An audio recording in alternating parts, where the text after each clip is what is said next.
Bismillahirrahmanirrahim. Assalamualaikum warahmatullahi wabarakatuh. Apa kabar anak-anak sekalian? Mudah-mudahan anak-anak semua tetap dalam keadaan sehat walafiat dan terus semangat di dalam mengikuti pelajaran-pelajaran.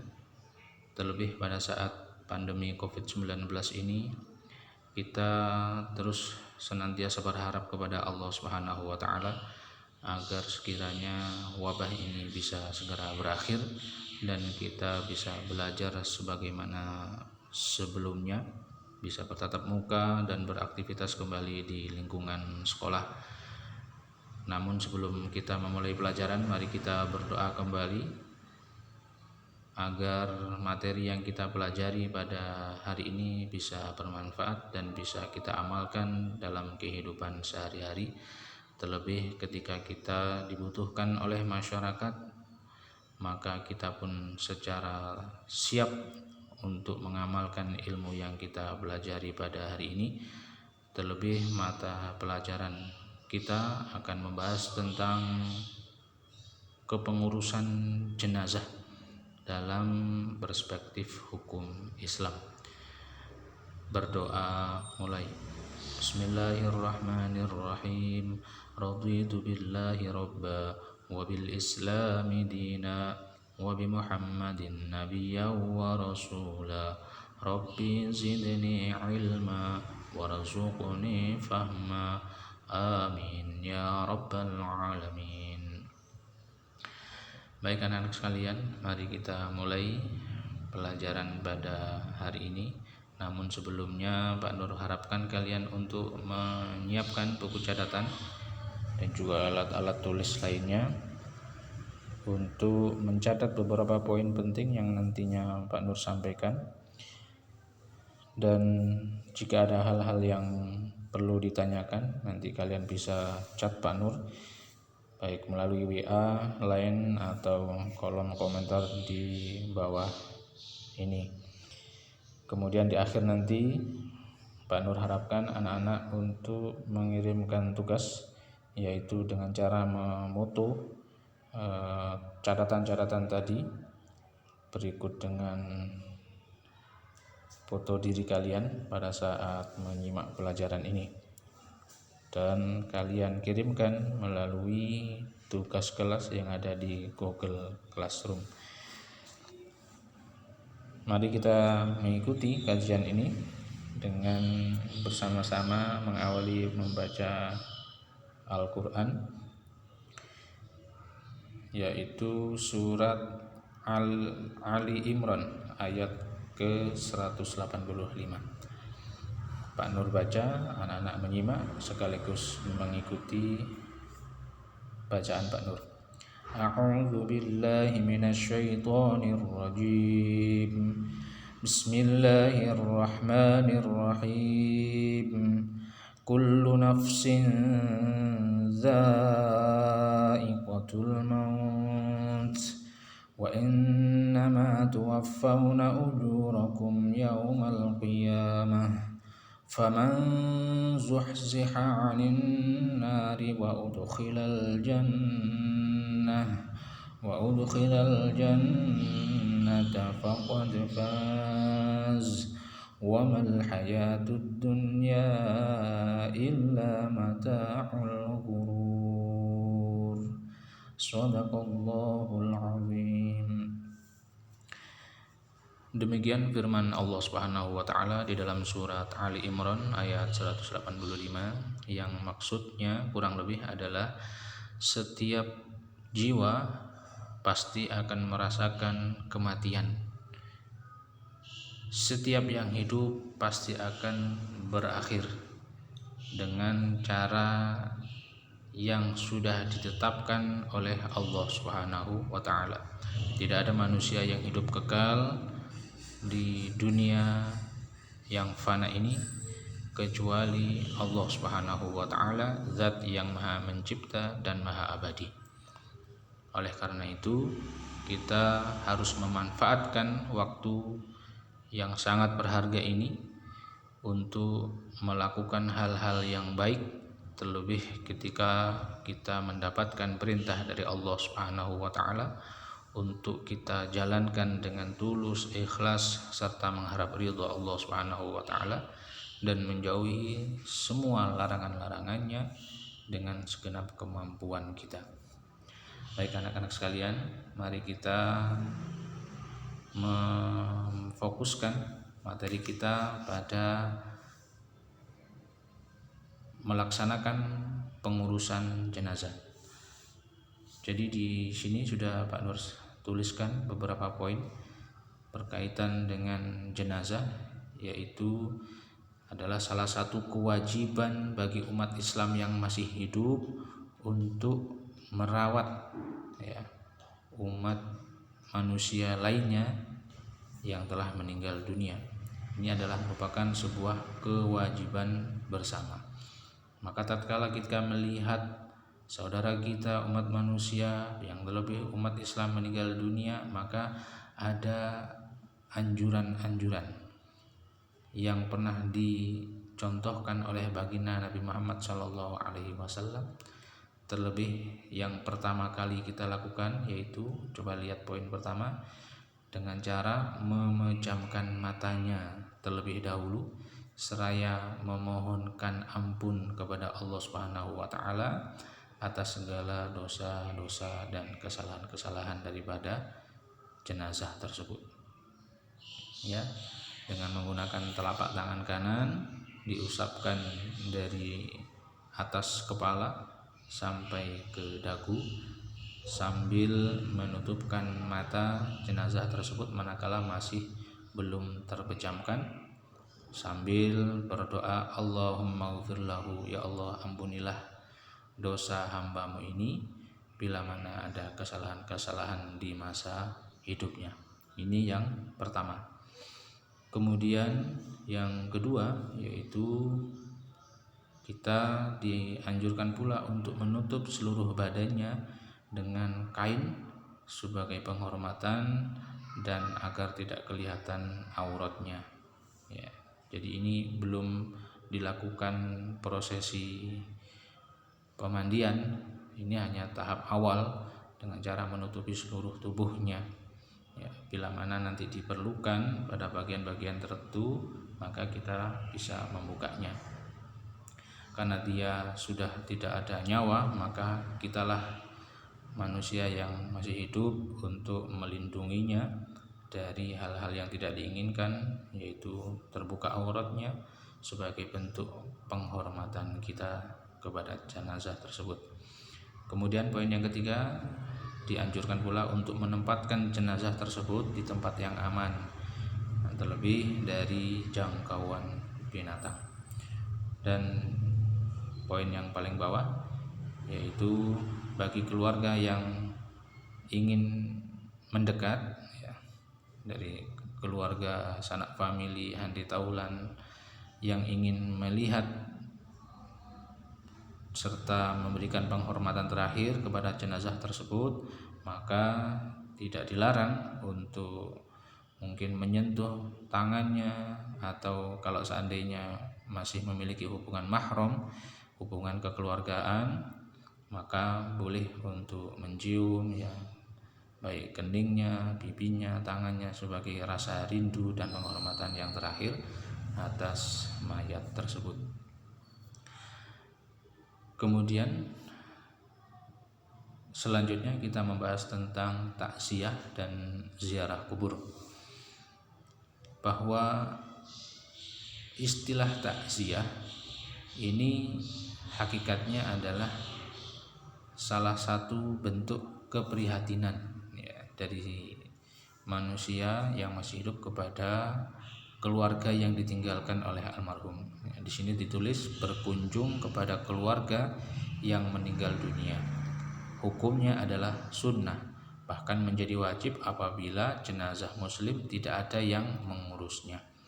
Jadi salah satu bentuk bela sungkawa keprihatinan kita kepada jenazah tersebut melalui keluarga yang ditinggalkan, diberikan support, diberikan ucapan-ucapan agar senantiasa tabah menghadapi musibah atau ditinggalnya salah satu anggota keluarga.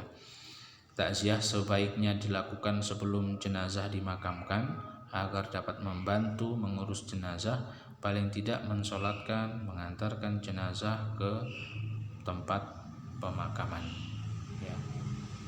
Ini sudah jelas bahwa siapa tahu di antara keluarga yang ditinggalkan itu mungkin karena kesedihan yang begitu mendalam, maka ada hal-hal yang perlu dibantu, mungkin menghubungi seseorang yang bisa memandikan atau menyiapkan peralatan-peralatan mandi untuk jenazah, ya, dan lain sebagainya. Ini adalah salah satu maksud dan tujuan dari pelaksanaan takziah. Kemudian ada adab-adab atau sunnah-sunnah yang diajarkan oleh baginda Nabi Shallallahu Alaihi Wasallam atas orang-orang yang sedang bertakziah ke rumah keluarga yang sedang berduka. Di antaranya adalah takziah hendaknya didasarkan dengan niat ikhlas karena Allah Subhanahu wa taala, bukan hanya karena mengobati rasa penasaran, keingintahuan saja, akan tapi memang benar-benar didasari niat yang ikhlas karena Allah Subhanahu wa taala, karena hamba Allah yang ini telah dipanggil menuju ke hadiratnya, dan ini menjadi salah satu pengingat bagi orang yang masih hidup bahwasanya nanti dia pun akan mengalami hal yang sama. Kemudian selanjutnya dianjurkan pula untuk berpakaian yang sopan dan menutup aurat. Ya, pada umumnya seseorang yang sedang berkabung itu menggunakan pakaian-pakaian yang tersendiri. Ya, sebagaimana yang kita lihat di masyarakat, mereka banyak menggunakan pakaian-pakaian yang berwarna hitam. Apakah itu sunnah? Tidak. Hanya ini menunjukkan bahwasanya salah satu bentuk keprihatinan kita yaitu dengan menggunakan pakaian-pakaian yang sopan, yang berbeda dengan pakaian-pakaian ketika kita melaksanakan pernikahan, datang ke pesta dan lain sebagainya, maka kita harus membedakannya. Kemudian bersikap dan bertingkah laku yang baik. Jadi kalau kita maksudkan poin yang ini adalah kita tunjukkan kesedihan kita, keprihatinan kita dengan mungkin ikut membesarkan hati dari keluarga yang ditinggalkan, ya, mungkin untuk sejenak tinggalkan ucapan-ucapan yang tidak perlu seperti bersenda gurau, ya, atau sikap-sikap yang tidak perlu lainnya seperti bermain HP, sibuk dengan chattingnya dan lain sebagainya, untuk sementara kita tinggalkan pada saat melakukan takziah ke rumah duka. Dan kemudian poin selanjutnya berdoa agar jenazah diampuni dosanya dan dirahmati oleh Allah Subhanahu wa taala. Cara mendoakan jenazah yang paling baik yaitu dengan cara mengikuti pelaksanaan sholat jenazah. Nah, jadi kalau kita mendengarkan ada saudara kita yang dipanggil oleh Allah Subhanahu wa taala, maka jangan sampai kita lewatkan, yaitu melaksanakan sholat jenazah, karena selain itu adalah merupakan doa yang terbaik bagi jenazah, itu juga merupakan salah satu amalan yang sangat besar pahalanya di sisi Allah Subhanahu wa taala. Ya, disebutkan di dalam sebuah riwayat hadis, barang siapa yang menyolatkan jenazah maka dia mendapatkan pahala seberat gunung yang besar, dan barang siapa yang ikut mengiringi jenazah hingga ke liang lahatnya maka dia mendapatkan pahala 2 gunung besar. Nah, ini adalah salah satu amalan yang baik untuk kita sendiri dan juga untuk jenazah yang meninggal dunia. Dan selanjutnya di sana dituliskan hendaknya memberi nasihat kepada keluarga jenazah agar bersabar, bertawakal dan menjaga imannya. Ya.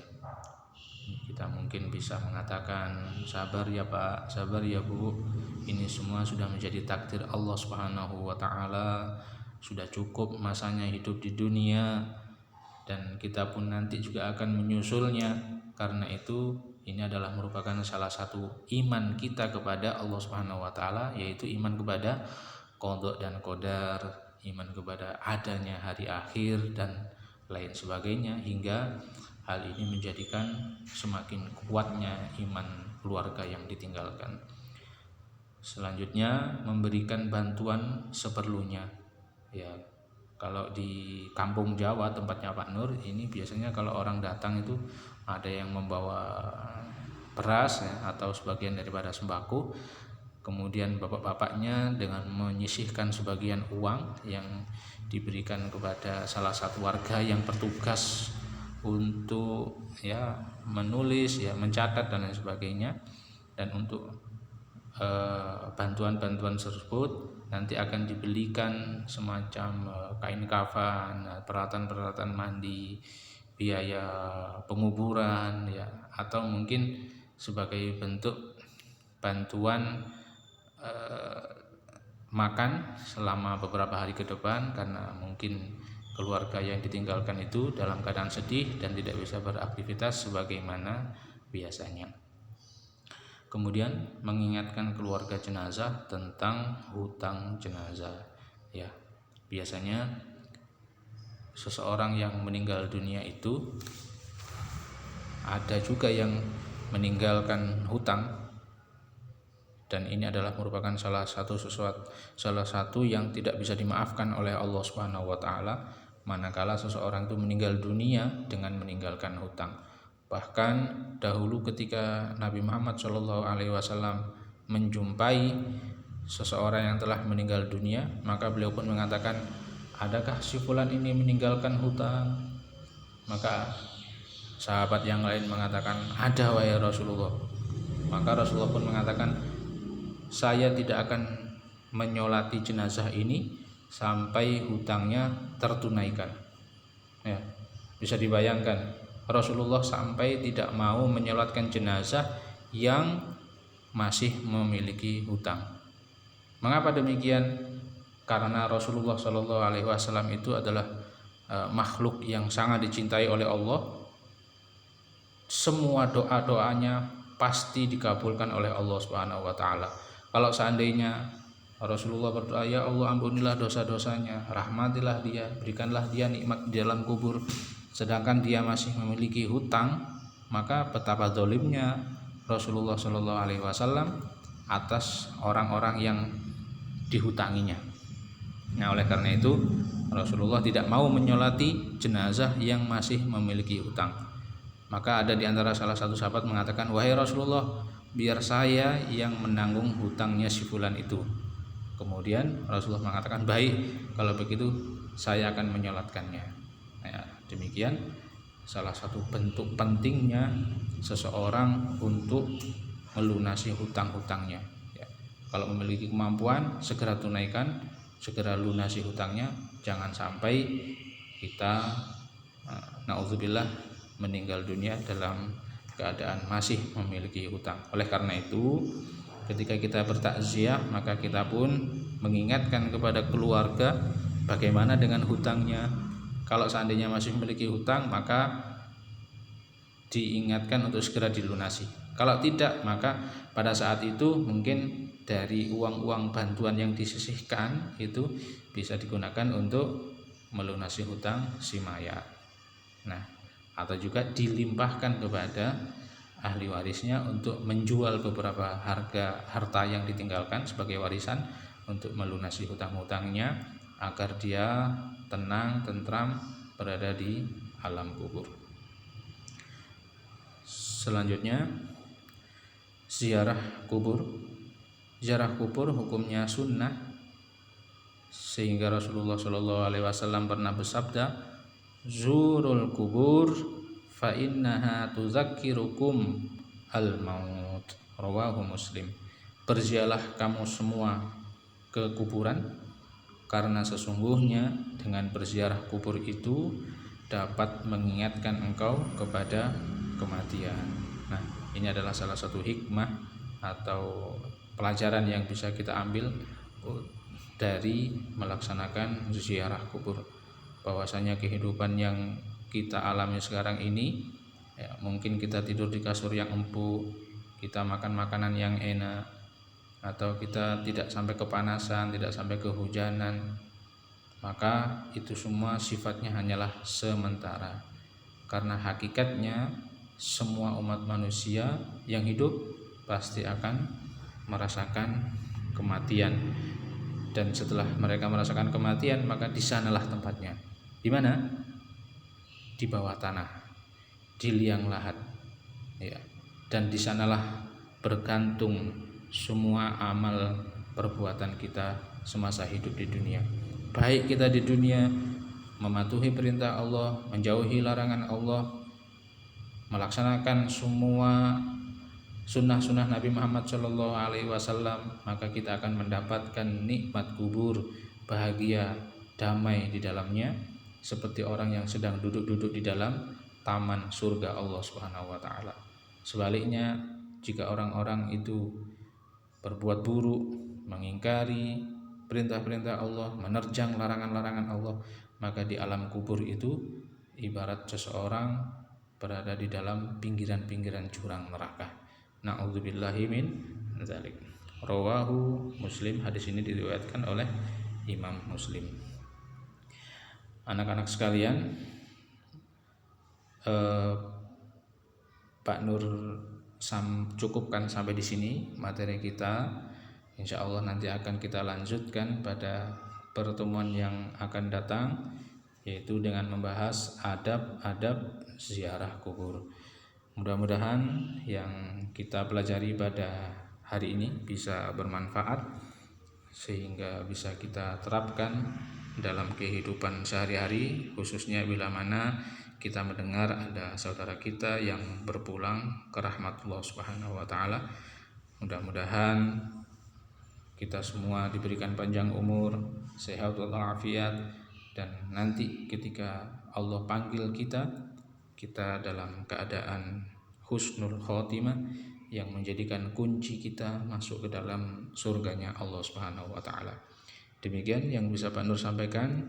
Mudah-mudahan ada manfaatnya, dan kurang lebihnya mohon maaf. Wassalamualaikum warahmatullahi wabarakatuh.